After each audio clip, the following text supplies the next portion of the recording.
Hello student, कैसे हैं आप सब। उम्मीद करता हूँ आप सब अच्छे होंगे, मस्त होंगे, बेहतर होंगे, आपकी पढ़ाई बेहतर चल रही होगी बच्चों। और आज का जो हमारा टॉपिक है बल आघूर्ण किसे कहते हैं, और यहाँ पर हम बल आघूर्ण का सदिश रूप चर्चा करेंगे। पूरा थ्योरम बात करेंगे बच्चों कि बल आघूर्ण का कितना सदिश रूप निकल कर आता है। साथ में इसका विमीय सूत्र, मात्रक और परिभाषा भी हम चर्चा करेंगे। तो बच्चों सबसे पहले हम इसकी परिभाषा समझेंगे कि बल आघूर्ण है क्या। वैसे तो आपको पता है आघूर्ण मतलब घुमाना, सिंपल है, ठीक है। आघूर्ण मतलब घुमाना, यदि किसी वस्तु को हम घुमाना चाहते हैं, किसी पिंड को घुमाना चाहते हैं तो उस पर हम बल लगाएंगे तो कहीं ना कहीं वो घूमने का प्रयास करेगा। तो किसी वस्तु पर बल लगाने से उसके घूमने के प्रभाव को ही उस बल का बल आघूर्ण कहेंगे। बल लगाने के बाद ही किसी वस्तु में घूमने का प्रभाव उत्पन्न होगा और उसी प्रभाव को हम कहेंगे बल आघूर्ण। जैसे बच्चों हम एक सिंपल तरीके से मैं यदि आपसे बात करूं कि आप अपने घर में या कि किसी दूसरे के घर में, जिसके घर में गेट लगा हो, तो आप देखेंगे कि जैसे ये मान लीजिए मेन स्तंभ है, ठीक है। मेन स्तंभ है, जैसे घर का मान लीजिए दीवार होता है और दीवार में बच्चों इस यहाँ से लोहे का कुछ यहाँ पे, जिसे हम किवाड़े में कब्जा बोलते हैं, आप लोगों को पता ना होगा, आइडिया ना होगा इसके बारे में, लेकिन लोहे का कुछ ऐसा यहाँ पर मान लीजिए उपकरण, जिससे मान लीजिए एक गेट टिका रहता है। अब इस गेट पर हम क्या करेंगे, धक्का लगाएंगे। इस गेट पर धक्का लगाएंगे तो ये गेट बाहर की ओर भी जा सकता है और अंदर की ओर भी जा सकता है, क्योंकि यहाँ पर घूमने के लिए हमारे पास दो उपकरण लगे रहते हैं, जिसकी सहायता से जिसको धक्का लगाएं तो घूम जाएगा। अच्छा, इस पर धक्का लगाएंगे मतलब इस पर बल लगाएंगे, क्योंकि बल की परिभाषा ही कि वह धकेल वह खिंचाव जो किसी वस्तु के स्थिति में परिवर्तन कर दे, वो उसको बल कहते हैं। तो इस पर हम बल लगाएंगे बच्चों, तो इसमें आघूर्ण होगा, ये घूमेगा। घूमेगा जैसे मैं कह रहा हूं कि यदि मैं एक स्केच को स्थिर रख दूं, जैसे मैं यहां पर एक स्केच को स्थिर रख दिया और पकड़ लिया, फिर इस पर बल लगाऊं तो ये घूम रहा है। देखो जरा, बल के कारण इसमें आघूर्ण उत्पन्न हो रहा है, ये बल लगा रहा हूं, घूम रहा है। अब दिक्कत ये है कि यहां से यहां पे एक निश्चित इसकी क्रिया रेखा होगी, यहां से घूम रहा है, तो इसका एक अक्ष होगा कुछ इस प्रकार से, है ना, कुछ इस प्रकार से। अब यदि मैं बल टेढ़ा लगा रहा हूं, टेढ़ा लगा रहा हूं, तो भाई जहां पे बल लगा रहा हूं उसकी लंबवत दूरी भी होनी चाहिए, ध्यान दीजिएगा। तो लंबवत दूरी इसको हम नहीं मान सकते, बल मान लीजिए ऐसा टेढ़ा लगा रहे हैं तो लंबवत दूरी हम इसको क्रिया रेखा को पीछे बढ़ाएंगे और देखेंगे कुल कितना लंबवत दूरी है। हम आगे चर्चा करेंगे, बिल्कुल चिंता ना करें। तो जब हम वस्तु को थोड़ा सा घुमाना चाहते हैं तो इस पर बल लगाएंगे बच्चों, क्या लगाएंगे, बल। तो जब बल लगाया जाता है वस्तु पर, क्या लगाया जाता है, बल लगाया जाता है। तो बल लगाने से उसमें आघूर्ण उत्पन्न होता है और इस प्रभाव को ही, घूमने के प्रभाव को ही हम बल का बल आघूर्ण कहते हैं। यदि किसी बल द्वारा किसी पिंड को किसी अक्ष के परिता, इसको हम घुमाना चाहते हैं, किसी अक्ष के परिता पूरा घुमाना चाहते हैं, सिंपल, ये अक्ष हमारा ये है, ठीक है, इसके परिता हम इसको घुमाना चाहते हैं तो हम बाहर बल लगाएंगे और बल लगाने से अक्ष के परिता उस पिंड के घूमने के प्रभाव को बच्चों क्या बोलते हैं, बल आघूर्ण कहते हैं। अब ये बल आघूर्ण होता क्या है कि कितना बल लग रहा होता है, इस पर हम कितना बल लगा रहे होते हैं, और जहां पे बल लगा रहे होते हैं वहां से क्रिया रेखा के बीच की लंबवत दूरी।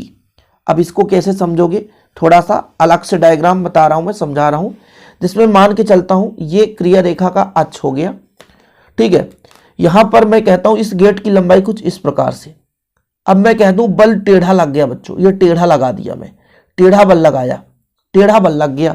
अब बड़ी समस्या हो गई, यहां से लंबवत दूरी हम मान नहीं सकते, क्योंकि लंबवत बल का लंबवत दूरी भाई 90 डिग्री होना चाहिए। तो इसको कुछ इधर ऐसे आगे बढ़ाएं और यहाँ को ऐसे बढ़ाएं तो लंबवत दूरी कुछ यहाँ पे आ जाती है, तो यहाँ पे बन जाता है 90 डिग्री। तो इसको हम लंबवत दूरी मान के चलेंगे, जैसे हम यहाँ पर ON कर दिए तो ये लंबवत दूरी कहला गया। इसकी स्थित सदिश मैं R लेकर चल रहा हूँ कि इसकी स्थित सदिश कितनी है, R है।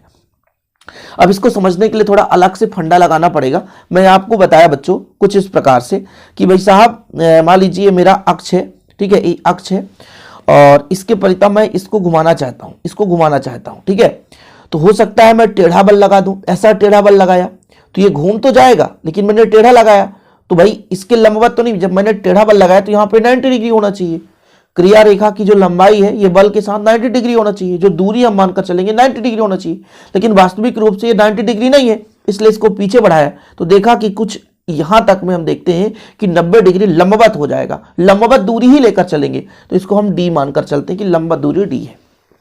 आगे जरूरत पड़ेगी बच्चों, इसलिए भी आप लोग इतना समझ लो, ठीक है। तो पहले आप परिभाषा लिखो कि किसी बल द्वारा किसी पिंड को किसी अक्ष के परितः घुमाने के प्रभाव को उस बल का बलाघूर्ण कहते हैं। यानी किसी बल द्वारा हम किसी पिंड को घुमाने का कोशिश कर रहे हैं तो भाई साहब वो घूमने की कोशिश करेगा, यानी घूमेगा भी, तो उसके प्रभाव को हम उसका बलाघूर्ण कहते हैं। सिंपल है, यहां तक क्लियर है। अब हम कहते हैं कि बलाघूर्ण जो होता है उस पर कितना बल लगा रहे हैं और उसकी लंबवत कितनी दूरी है ना, क्रिया रेखा से, ये क्रिया रेखा से बल की लंबवत दूरी। अब यहां पे लंबवत दूरी नहीं मान सकते, कारण है क्योंकि यहां पर बच्चों 90 डिग्री नहीं है। यदि बल ऐसा होता, ऐसा बल होता तो फिर हम इसको 90 डिग्री मान सकते हैं। तो ऐसा होता तो डायरेक्ट इसी को मान लेते हैं हम, लेकिन यदि बल टेढ़ा है तो इसके लिए हमको थोड़ा सा इसको अलग से डायग्राम बनाना पड़ेगा।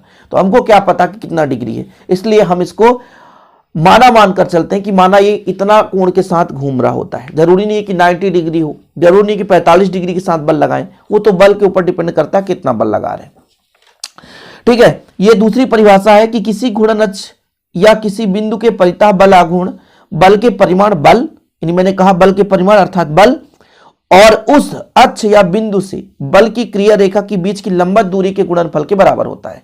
इन उसके बीच की लंबवत दूरी कितनी है, इन दोनों का गुणा करेंगे बच्चों तो बल आघूर्ण निकल कर आ जाएगा, ठीक है, जिसे बोलते हैं टॉर्क। क्या बोलते हैं? टॉर्क, मोमेंट ऑफ फोर्स, ठीक है, मोमेंट ऑफ फोर्स या टॉर्क जिसे बोला जाता है, ठीक है, कोई दिक्कत तो नहीं है। चलिए, यदि सूत्र के रूप में बात किया जाए तो सूत्र लिख लेना, बल गुणे बल की क्रिया रेखा से अक्ष की लंबवत दूरी। बलाघूर्ण को टाउ से दर्शाते हैं बच्चों, बल एफ, और दूरी को डी से दर्शाते हैं। एक यहां पर आप लोग एक निश्चित दिशा की आवश्यकता होती है, इसलिए बल आघूर्ण एक सदिश राशि है। बल आघूर्ण एक कौन सी राशि है? सदिश राशि है। बलाघूर्ण क्या है? सदिश राशि। यदि विमीय सूत्र निकालोगे तो टाउ बराबर है आपका एफ इंटू डी। बल का विमीय सूत्र कितना होता है बच्चों? एम एल टी पावर -2, यही तो होता है ना, और दूरी का आपका एल हो गया, तो बल आघूर्ण का कितना हो जाएगा? M L square T power -2। ये आपका बल आघूर्ण का विमीय सूत्र हो गया, पता होना चाहिए ना, कोई दिक्कत तो नहीं होनी चाहिए। तो टाउ, बल आघूर्ण को टाउ से दर्शाते हैं या फिर इंटू डी। एक एक पॉइंट आपको समझाते चल रहा हूं, एक सदिश राशि है। साथ में यदि मैं मात्रक की बात करूं, टाउ का मात्रक तो बल गुणे दूरी। बल का मात्रक होता है न्यूटन और दूरी का होता है मीटर, तो न्यूटन मीटर हो जाएगा। क्या बच्चों? न्यूटन मीटर, या न्यूटन मीटर के जगह आप न्यूटन को यदि सीजीएस में करोगे तो डाइन, बल का मात्रक डाइन, और सेंटीमीटर, डाइन सेंटीमीटर या बच्चों न्यूटन मीटर, डाइन सेंटीमीटर या तो न्यूटन मीटर। तो ये मेरा एसआई पद्धति में है बच्चों, किसमें? एसआई पद्धति में। ये सीजीएस पद्धति में, किसमें बच्चों? सीजीएस पद्धति में। तो ये एसआई पद्धति में है और ये सीजीएस पद्धति में है। सिंपल है। तो एसआई पद्धति में न्यूटन मीटर, सीजीएस पद्धति में डाइन सेंटीमीटर। क्या? Dyne centimetre. तो ये मात्रक भी आपको पता होना चाहिए। विमीय सूत्र की बात की जाए तो विमीय सूत्र मैंने करा ही दिया बच्चों, तो विमीय सूत्र भी आप लोग लिख लेना, ये विमीय सूत्र है। चीजें क्लियर है ना भाई साहब? बलाघूर्ण क्या है? बल और क्रिया रेखा से अक्ष की लंबवत दूरी, यानी बल भाई कहां पे लग रहा है और क्रिया रेखा से उसकी लंबवत दूरी कितनी है। तो चलिए शुरू करते हैं बच्चों इसके सदिश रूप के लिए। तो सदिश रूप आप हेडिंग लगाओगे, बल आघूर्ण का सदिश रूप निकालना है। तो मैंने आपको एक सिंपल तरीके से डायग्राम के माध्यम से समझाया था कि मान लीजिए एक क्रिया रेखा है और क्रिया रेखा पर बच्चों यहां पर मैं मान के चलता हूं ये क्रिया रेखा है कुछ इस प्रकार से, और इस क्रिया रेखा से देखो ना, समय पर स्केच भी काम नहीं करता। इस क्रिया रेखा से मान के चलता हूं आर स्थित सदिश है, मान लो इस बिंदु पर, इस बिंदु पर मैं बल लगा रहा हूं एफ। अब ये एफ बल लगा रहा हूं तो यहां पे मान लीजिए कोण कितना है? फाई कोण है। भाई क्लियर तो नहीं है ना कि हम वस्तु पर बल लगा रहे हैं तो कितने कोण के साथ लगा रहे हैं। तब इसकी लंबवत दूरी के लिए हम इसको पीछे बढ़ाएंगे तो हम देखेंगे यहां से लंबवत दूरी, इसको हम आगे ऐसा कुछ बढ़ाते हैं यहां से, तो यहां पे जो आएगा उसकी लंबवत दूरी आ जाएगी बच्चों जहां पे 90 डिग्री होनी चाहिए।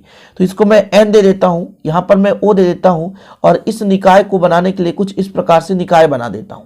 तो फिर ये मेरा बाई हो गया, ये मेरा बाई डैश हो गया, इधर हो जाता ओ एक्स, यहां पर एक बिंदु पी है। तो यहां पर मैं तो मान ही सकता हूं कि कोई हमारे पास अक्ष है बाई बाई डैश जिसके सापेक्ष कोई वस्तु घूर्णी गति कर रहा है, घूर्णी गति कर रहा है, ठीक है। अब इसी यदि हम वस्तु पर एक बिंदु पी ले लें जहां पर फाई कोण बनाते हुए एफ बल लगाया जाता है बच्चों, जो कि हमारे पास ये एफ बल है इसके घूर्णी गति करने के लिए प्रभाव डालता है, मदद करता है, ठीक है। यही चीज हम माना मानकर चलेंगे कि माना कोई पिंड घूर्णन अक्ष बाई बाई डैश के सापेक्ष घूर्णी गति कर रहा है। घूर्णन अक्ष के बिंदु ओ से गुजरती है, यानी ये घूर्णन अक्ष जो है बिंदु ओ से होकर गुजरती है, वही डायग्राम है। ठीक है, बिंदु पी पर एफ बल लगाया जाता है, हमने एफ बल लगाया। ठीक है, कोई दिक्कत तो नहीं है। आगे देखो, माना बिंदु ओ और पी कागज के तल में, घूर्णन अक्ष कागज के तल के लंबवत है, माना ओ के सापेक्ष बिंदु ओ की स्थिति पी की स्थिति सदिश, यहाँ पे पी है मेरे पास, एक बिंदु पी है बच्चों, ओ के सापेक्ष पी की स्थिति सदिश वेक्टर आर है, ये पहले से मैं मान कर चल रहा हूँ। ठीक है, तब बल आघूर्ण का फार्मूला क्या होता है? बल आघूर्ण का फार्मूला ये होता है बच्चों कि बल गुणे क्रिया रेखा से अक्ष की लंबवत दूरी। बहुत ही सिंपल है, थोड़ा सा आगे इसको बढ़ाते हैं। बल आघूर्ण का फॉर्मेट क्या है? बहुत ही सिंपल तरीके से मैं बता रहा हूं कि बल आघूर्ण का फार्मूला क्या है। बल आघूर्ण है बल गुणे अक्ष से लंबवत दूरी। अक्ष से लंबवत दूरी मतलब यहां से ON, अक्ष से लंबवत दूरी। ठीक है, अब बच्चों जैसे यहां पे मान लीजिए फाई है, मैंने फाई कोण माना तो यहां पर भी हो गया फाई। ठीक है, क्या? फाई। अब मैं यदि बात करके चलूं कि ON का मुझे मान निकालना है, ON का मुझे मान निकालना है, ये ON है ना, तो ON का या मुझे मान लो OP का मान निकालना है। ठीक है, तो एक त्रिकोणमिति के सहारे से, चूंकि ये समकोण त्रिभुज है, तो एक समकोण त्रिभुज में मानकर चलता हूं कि समकोण त्रिभुज कौन सा बच्चों? ONP। ONP में यहां पे कोण है तो साइन फाई, साइन थीटा का सूत्र क्या होता है? लंब बटा क्या? लंब बटा कर्ण। तो लंब कहां पे है बच्चों? लंब हमारा ON है। ठीक है, ON है तो ON कर देते हैं, और कर्ण हमारा क्या हो गया? OP है तो OP कर देते हैं। यदि ON का मान निकालना चाहे तो आप कहोगे OP साइन थीटा। क्या? OP sine theta. इसका मान मैं यहाँ पे रख दूं तो कितना हो जाएगा? F into OP sine theta. कुछ इसी प्रकार से, कोई दिक्कत तो नहीं है। अब भाई कुछ भी नहीं है, साइन थीटा की जगह यहाँ पे फाई है तो फाई लेकर चलो, ये फाई है बच्चों। F इसका मान है R तो R साइन फाई। ठीक है, यदि इसको सदिश रूप में लिखना चाहते हो तो जो हमारा ये टाउ है ये क्रॉस के रूप में हो जाएगा R क्रॉस F। सदिशों का सदिश गुणनफल ये पहले भी बताया जा चुका है आपको कि A क्रॉस B बराबर यदि कहा जाए तो AB साइन थीटा होता है, AB साइन थीटा होता है। तो यहाँ पर AB साइन थीटा है तो A क्रॉस B कर दिया, तो ये सदिश रूप में हो गया। किस रूप में हो गया? सदिश रूप में हो गया। बस इतना ही थ्योरम है, कुछ भी नहीं है आघूर्ण में, सिंपल है, बहुत ही सिंपल है बच्चों, कुछ भी नहीं है थ्योरम में ज्यादा कि आपको परेशानी हो।